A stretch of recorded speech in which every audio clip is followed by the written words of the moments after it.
Good morning student. Today we start domain and range of a function. Okay, domain and range of a function start करने से पहले ठीक है, एक जो है लीनियर इनइक्वलिटीज की जरूरत है। लीनियर इनइक्वलिटीज इंपॉर्टेंट चैप्टर है। ओके, और इसका जो है डोमेन और रेंज में यूज होगा। तो चलिए हम लोग इसको डिस्कस कर लेते हैं कि डोमेन और रेंज में वह क्या है, इनइक्वलिटीज का रोल। इनइक्वलिटीज आखिर क्या होती है, लीनियर इनइक्वलिटीज क्या होती है। देखिए, इसका मतलब होता है कि टू रियल नंबर्स, अगर दो रियल नंबर्स हो आर टू अल्जेब्रिक एक्सप्रेशन, कोई दो रियल नंबर हो या तो कोई टू अल्जेब्रिक एक्सप्रेशन हो, उसके बीच फोर सिंबल, उसके बीच क्या, कितने symbol, four symbol. Four symbol कौन कौन, देखिए हम लिख रहे हैं फोर सिंबल। पहला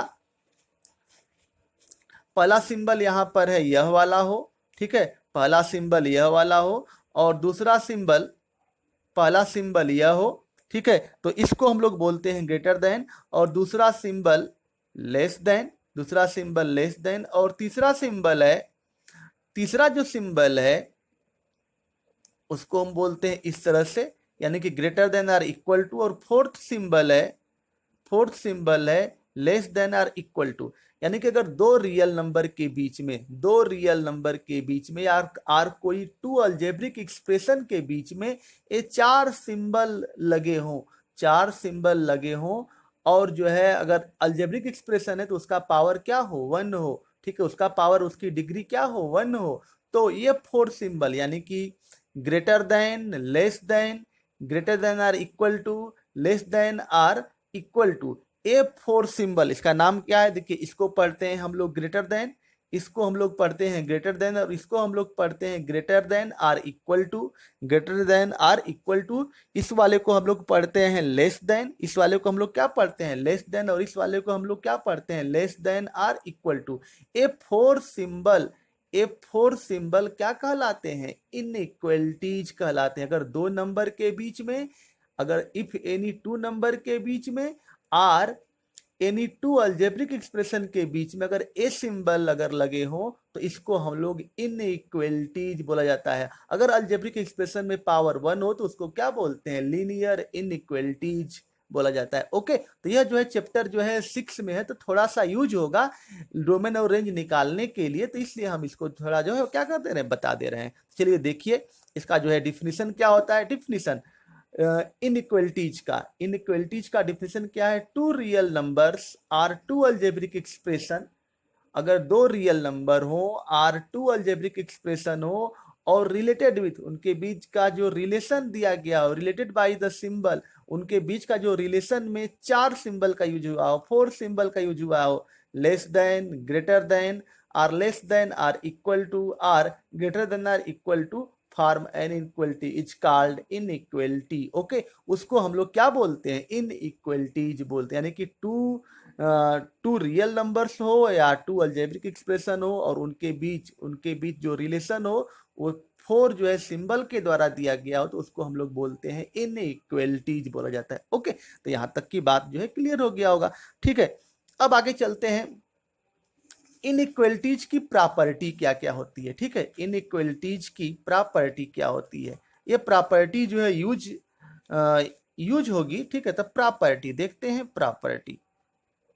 प्रॉपर्टी इनइक्वलिटीज की जो प्रॉपर्टी है, पहला फर्स्ट प्रॉपर्टी। ठीक है, तो चलिए देखिए पहली प्रॉपर्टी क्या है। फर्स्ट प्रॉपर्टी इनइक्वलिटीज की, तो देखिए इनइक्वलिटीज की जो प्रॉपर्टी है, पहली प्रॉपर्टी यह कहती है कि इनइक्वलिटी जो है, inequality will be change when we multiply or divided by negative sign. अगर जो है इन, लिख लीजिएगा यहाँ पर आप लोग लिख लीजिएगा कि inequalities will be change when we multiply or divided by negative sign. अगर हम जो है मल्टीप्लाई कर दें किसी भी नंबर से, या डिवाइड कर दें, तो वह इनइक्वलिटीज क्या हो जाती है, चेंज हो जाती है। It means inequalities will be change when we multiplied or divided by negative sign. Okay, एक एग्जांपल देखते हैं,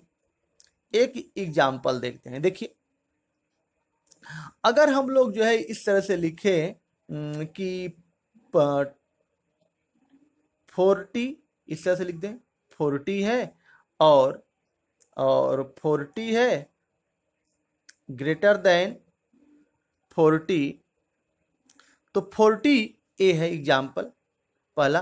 40 जो है ग्रेटर देन 10 है। अगर इसमें निगेटिव साइन से या निगेटिव नंबर से मल्टीप्लाई कर दें, देखिए निगेटिव साइन से या निगेटिव नंबर से मल्टीप्लाई कर दें।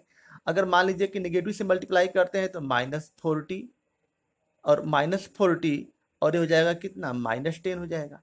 अब बताइए कि अगर माइनस से हम मल्टीप्लाई कर दें तो -40 और -10 में कौन बड़ा होगा? यह बड़ा होगा। यानी कहने का मतलब हमारा इनइक्वलिटीज क्या हो गई? चेंज हो गई। ओके, अगर हम लोग जो है इसमें जैसे मान लीजिए कि और एग्जाम्पल लीजिए, यह है मान लीजिए कि 4 है और यह है 3 है। इसमें कौन बड़ा है? बड़ा है 4। 4 इज ग्रेटर देन 3, 4 बड़ा है। अगर हम इसमें निगेटिव से मल्टीप्लाई करते हैं जैसे माइनस से, तो -2 से मल्टीप्लाई कर रहे हो मान लो, तो 2 4 जा 8 और 2 3 जा कितना 6, -6। अब इसमें कौन बड़ा है? अब यह बड़ा है। यानी कहने का मतलब कि अगर हम लोग निगेटिव से, अगर निगेटिव साइन से या तो निगेटिव नंबर से मल्टीप्लाई कर देते हैं कि then inequality will be change. Multiply का हो गया। अगर हम डिवाइड भी करें तब भी इनइक्वलिटीज क्या हो जाती है? चेंज हो जाती है। चलिए देखिए दूसरा big example.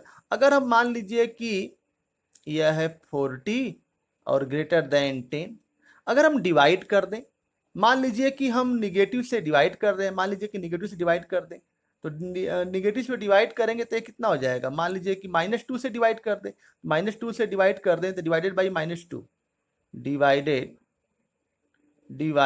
By -2, divided by -2 से डिवाइड करेंगे तो इसमें कितना हो जाएगा? -20, और ये वाला कितना हो जाएगा? 2 5 या 10, -5। अब बताइए कि -20 और -5 में कौन बड़ा है? हमारा -5 बड़ा है। यानी कहने का मतलब कि अगर हम लोग जो है माइनस से डिवाइड करें तब भी जो है इनइक्वलिटीज क्या हो जाती है? चेंज हो जा रही है। यानी कहने का मतलब कि माइनस से मल्टीप्लाई करें या तो माइनस से डिवाइड करें, या तो माइनस नंबर से डिवाइड करें या तो माइनस नंबर से मल्टीप्लाई करें, inequalities will be change. Inequalities will be change, inequality will be change, change हो जाएगी इनइक्वलिटी। ओके, समझ में आ गया होगा। ठीक है, ये तो पहला जो है प्रॉपर्टी है। दूसरी प्रॉपर्टी क्या है? देखिए दूसरी प्रॉपर्टी, तो दूसरी प्रॉपर्टी यह है कि अगर हम जो है इन केस ऑफ रेसिप्रोकल, अगर हम जो है अगर रेसिप्रोकल करें, जैसे मान लीजिए कि यह हो गया हमारा कोई नंबर ले लें कि अगर in case of reciprocal, in case of reciprocal inequality also be change. In case of reciprocal, in case of reciprocal, in case of reciprocal, in case of reciprocal inequalities,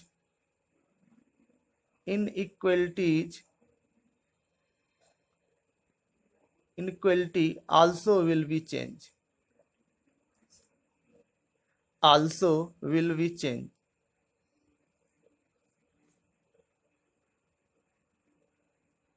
in case of reciprocal, in case of reciprocal, अगर हम जो है reciprocal करें कोई number का तो inequalities जो है क्या हो जाता है? चेंज हो जाता है। जैसे एग्जाम्पल, एग्जाम्पल देखिए, यह है 5 और यह है 2, यह है 5 और यह है 2।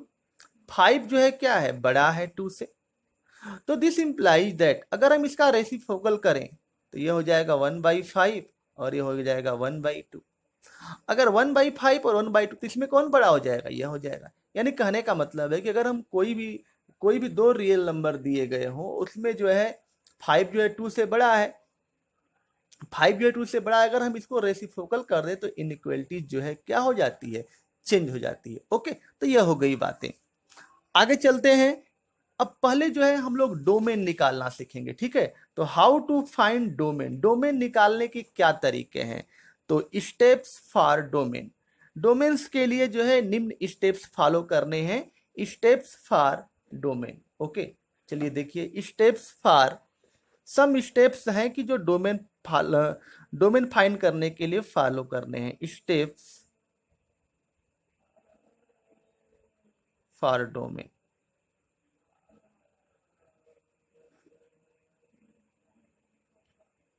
Steps for domain. डोमेन निकालने के लिए स्टेप्स क्या है? पहला फर्स्ट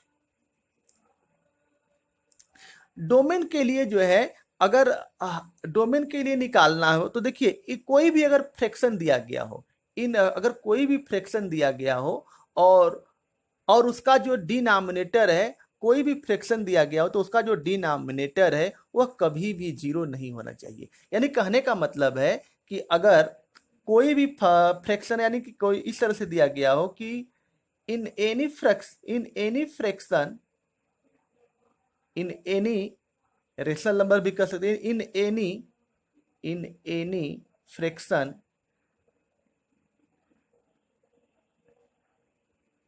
एनी फ्रैक्शन डिनोमिनेटर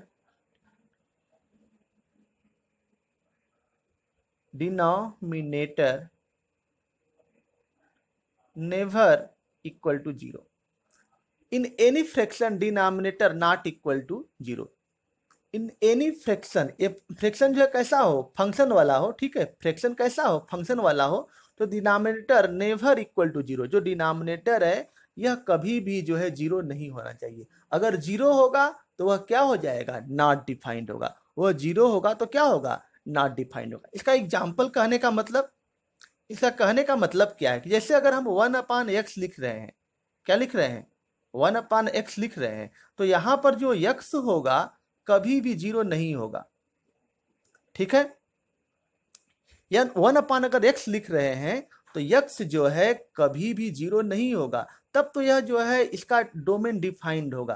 पीछे भी बताए थे हम कि अगर x का मान अगर जीरो हो जाए तो डोमेन डिफाइंड नहीं है, डोमेन डिफाइंड नहीं होगा x का मान जब जीरो होगा। तो यानी कि डोमेन डिफाइंड कब होगा? जब x की वैल्यू जीरो नहीं होगी। x की वैल्यू जीरो नहीं होगी तब हमारा डोमेन क्या होगा? डिफाइंड होगा।